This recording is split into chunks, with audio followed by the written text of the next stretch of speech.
Hi, I'm Dr. Reuben Chen. I am the Chief Medical Advisor at Sunrider International, and I am the host of Sunrider's Vital Signs podcast, the show that keeps a finger on the pulse of health and wellness.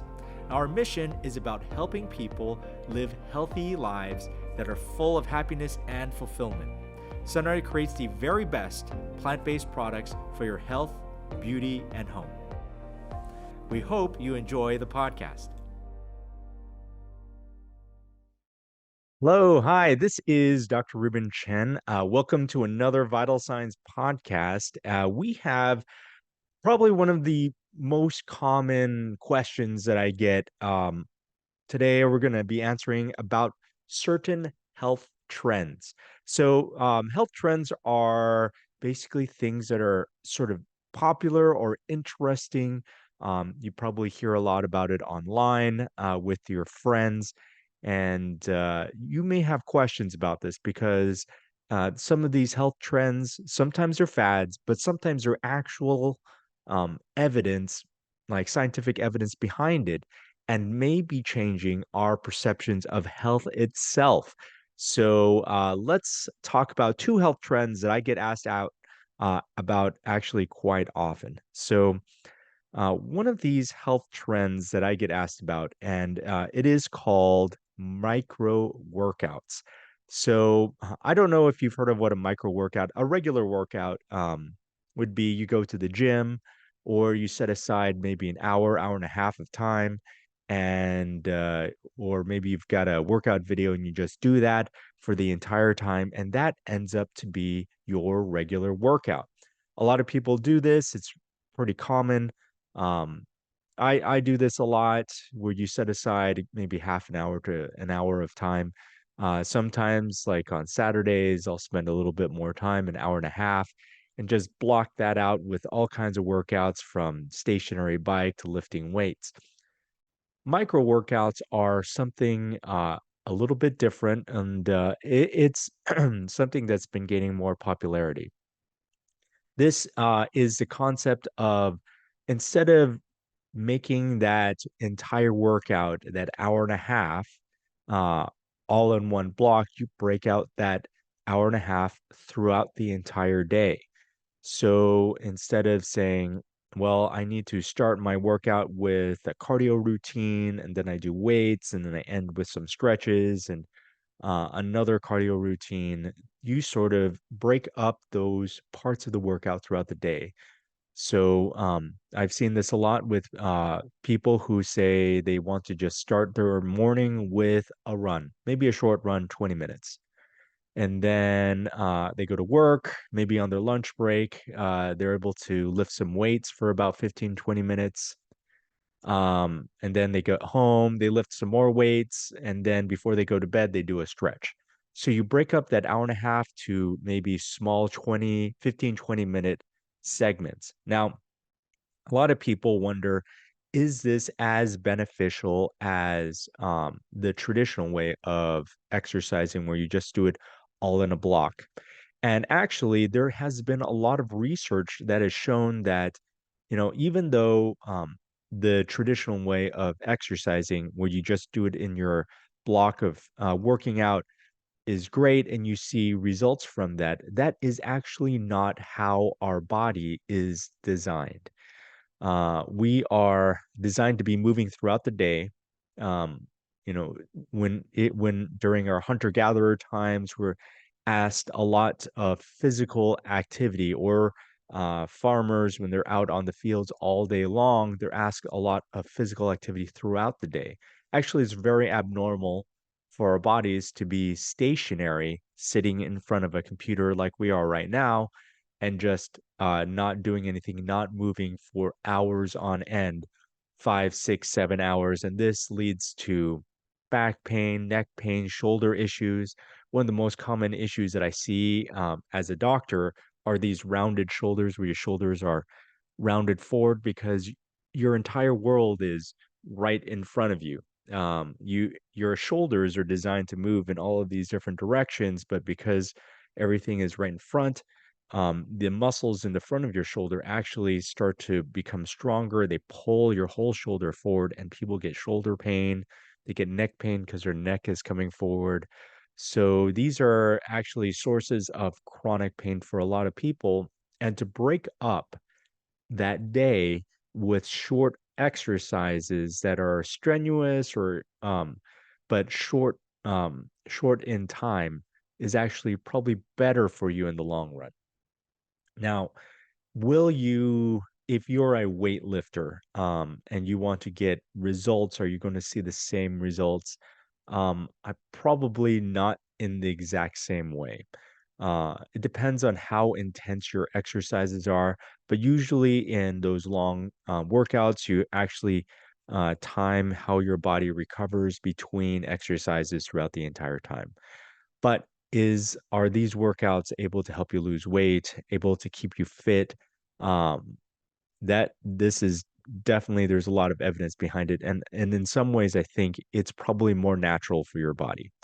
There's a book out called Supple Leopard. Basically, the idea of doing shorter workouts more frequently throughout the week, giving you what we call colloquially like farmer strength. Basically, you do these low impact exercises, but you do them frequently throughout the day, and you end up getting a lot of strength from that, like real strength.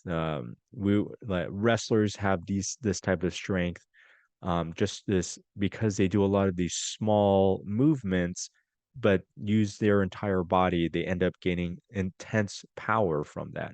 So these are exercises I actually believe in strongly, and I try to do similar type of exercises throughout my day. I personally, because I'm a busy man, I try not to exercise for more than 30 minutes at a time. Probably like 20-30 minutes is my max because I don't have a lot of time, but I try to space out exercises throughout the day. So um, I will do an upper body workout one day where it's just push-ups and pull-ups. I'll do 30 push-ups and then 10 pull-ups and 30 push-ups, 10 pull-ups. And then I'll do another variation in the push-ups, and then I'll do another variation in the pull-ups, and then that's it. And then the next day, I will do a variation of shoulder exercises, and then I'll do some knee exercises, or maybe I'll mix in lower body only. And later in the day, I'll do a more intense cardio exercise that I didn't do because I was doing a weight exercise. So that's how I usually separate out my time. I'll do my weight portion. I'll probably limit it to 20 minutes, maybe 30 minutes at most, and then I'll do some cardio at that time, and then like a more intense cardio maybe later in the day, and then at the end of the day, I try to do maybe 10 minutes of stretching. So this is how I separate it out, but this is what is a new and trend, and this is basically for the busy person. Now, there are some pros and cons to this, obviously. Now, one of the pros is that it can help you save time if you can't allocate a block of time every single day, an hour and a half of time. This is a better way of separating out that workout. It is more of a con and maybe a pro is that this ends up to make fitness and exercise more of a lifestyle because you have to schedule out your time a little bit more meticulously. It's not maybe as spontaneous as, oh, I just got this block of time. It's time opened up. I'm just going to go. But you'll have to think, okay, well, where am I going to eke out that 20 minutes? Where am I going to eke out that 30 minutes? And you separate out your time the way you need to, but you sort of have to plan it out throughout the day. Also, if um if socialization is a main motivator for you for exercise, this is probably not going to work as well for you. This is maybe more for the go-getter, self-motivator. I am I rarely work out with people, but when I do work out in groups, usually it's an activity. Like when I go and train martial arts, when I go to Brazilian Jiu-Jitsu, that's actually partly exercise, partly social for me. So that's one of those things. If you like to get together with your friends to play basketball, you can actually add that basketball game or as part of your cardio workout for the day. And that's how I do it as well. So I do my solo part, my weightlifting, maybe a cardio portion, and then I leave my group exercise time uh separately when I do a social thing like when I train Brazilian Jiu-Jitsu, and that actually is included as in my daily routine. So today, throw an example out there for today. I did 10 minutes on the assault bike and another uh 10 minutes of just plyometric exercises. Later on, I'm going to do some stretching for my knees. And then this evening, I'm going to do some judo. And then I'm going to, which is basically a lot of grappling. So it'll involve a lot of core and some leg strength as well. And then I'm going to end the day off with about 10 minutes of stretching. So so I really value the social aspect of fitness as well. But I've separated out what parts I like to do socially and then what parts I can do by myself because I can't get all of my workouts with other people. I can't do everything that I want to do, but at the same time, I really value being around other people to train with them. So this is the concept of micro workouts. It works for some people, is definitely a lifestyle change. So this is maybe a pro, maybe a con, but your mindset does have to change a little bit. Again, pros, it's great for busy people. You break up your workout throughout the day. You find the time that you need. Maybe you have some leg exercises, chest, all that type of stuff. You can just sort of squeeze that in. Another con may be the types of exercises are going to be limited. Um, so some people really like to use different machines at the gym. Most of the exercises and micro workouts are going to be body weight focused because it has to be done quickly.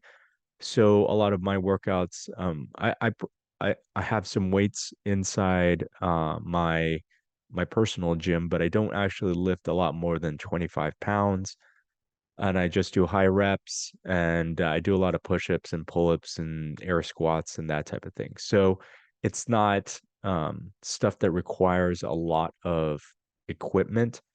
So if you're somebody who really likes to use gym equipment, this probably isn't going to be as useful for you. So this is what micro workouts are. There are those pros and cons between traditional workouts, but I think it's something that is become more and more popular. Like, you used to hear things like the 6-minute ab workout and then like a 10-minute or 15-minute chest workout. Well, this is that concept. And you mix this in with your regular exercise routine throughout the day. So maybe you're doing your 20-minute upper body and then later on you do abs and then later on you do cardio.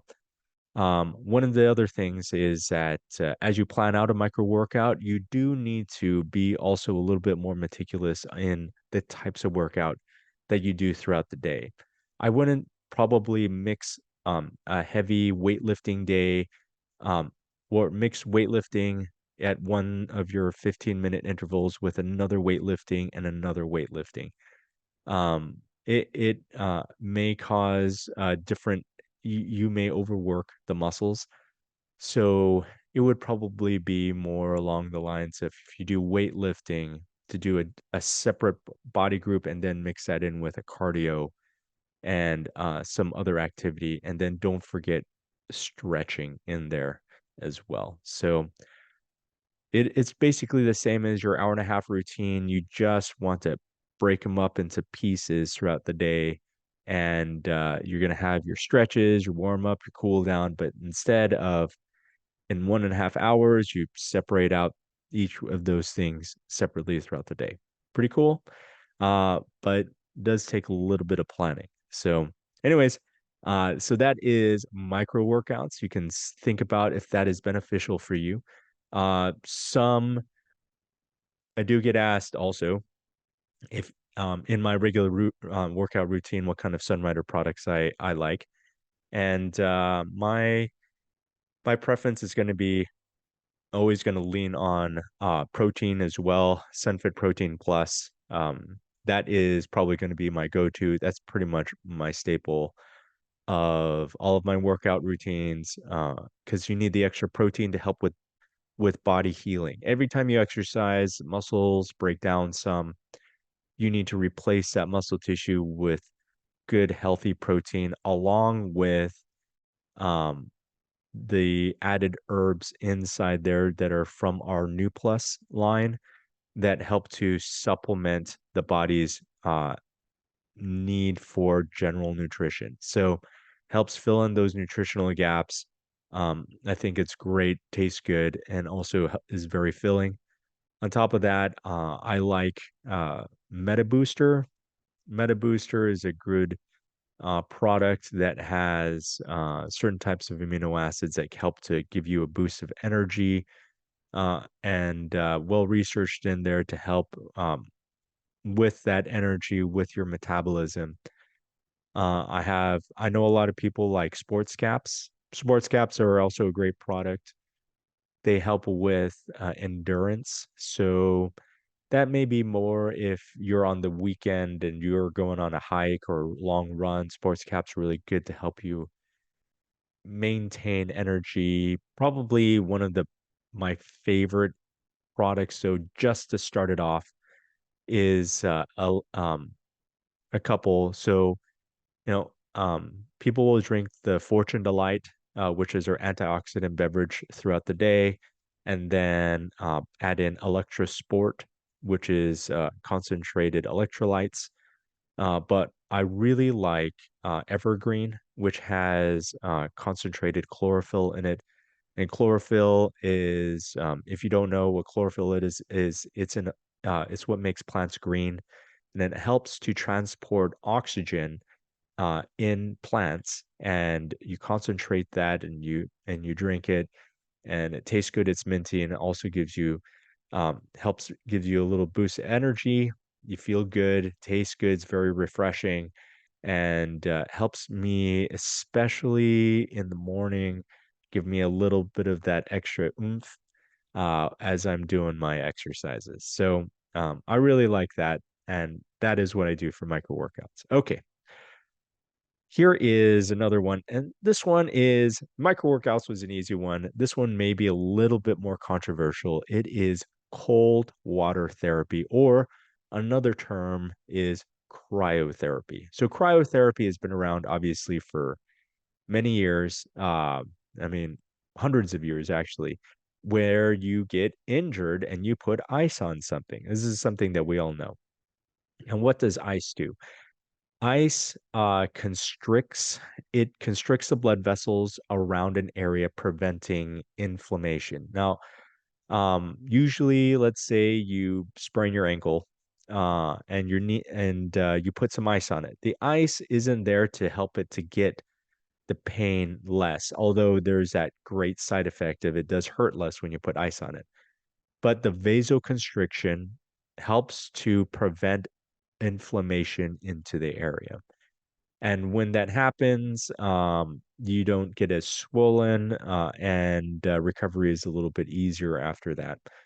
So there is you know, some research out there trying to evaluate how about exposing the entire body to cold therapy. And some new research has been coming out. Concepts behind it that are plentiful, and lots of people are looking into how cryotherapy, like whole body cryotherapy, treats the body. Now, there's a lot of circumstantial evidence out there about how it can also decrease inflammation for the whole body, the same way as it reduces inflammation in the ankle. when you sprain it. And the idea is that it vasoconstricts at your extremities and pushes blood into your internal organs. Now, as a the difference between this and say putting an ice on your injured ankle is usually you put the ice on your ankle for about 45 minutes to an hour. The reason why you do this is that it takes about that amount of time for clotting to put into effect so that there isn't continued swelling. In when you do cryotherapy, depending on if you do maybe cold water plunge or you use liquid nitrogen, which is very popular, but it's short-lived. And when you vasoconstrict, all the blood goes into your internal organs, and then as you go into the warm air, the blood vessels vasodilate and the blood rushes back out. And in that process, that pushing in and out can help move toxins that are inside the muscles. It can help with healing, can help reduce inflammation. The reason is that inflammation basically is just stuck fluid in a certain part of the body, and it can help push some of that stuck fluid out. So there are a lot of benefits to cold water therapy. It also has been shown to help with some people with depression. Some anecdotal evidence has been out there that it helps with weight loss, although I'm not 100% sure about that. The idea is that it helps to attenuate something that we call brown fat, that helps to burn calories faster. Um, I'm not so sure about that one, but I do know from personal experience that I've done this, is that it does help you feel more awake, more motivated. You do have you do have more energy, surprisingly, after you do cold water therapy. But I do suggest, if you're interested in doing this, to really, um, first of all, evaluate your general health. You can talk with a physical therapist, a physician, chiropractor, talk to them about your interest in it, and see if you are healthy enough, because it does put some pressure on the body. Part of it, I think, part of the healing aspect to it, benefits of it, is that you're shocking the body. And whenever you shock the body, your body stimulates certain stem cells to help the body stay younger because it has to regenerate, it has to heal itself. If you're just sitting around watching TV, your body isn't in a state of shock. There's no need, there's no drive for it to heal itself.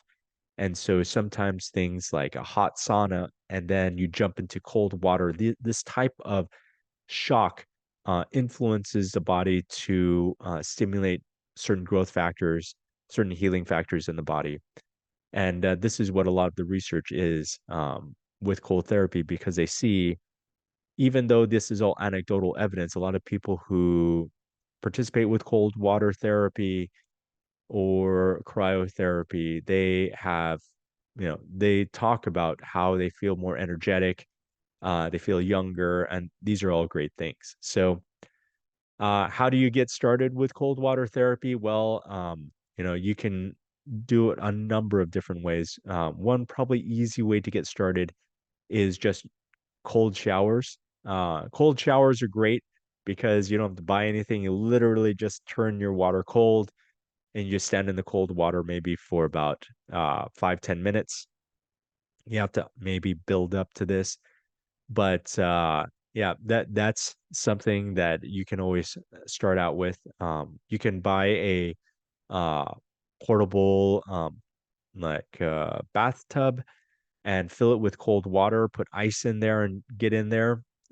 Usually for those, I probably would start off with like 5 minutes max. And then you can build up.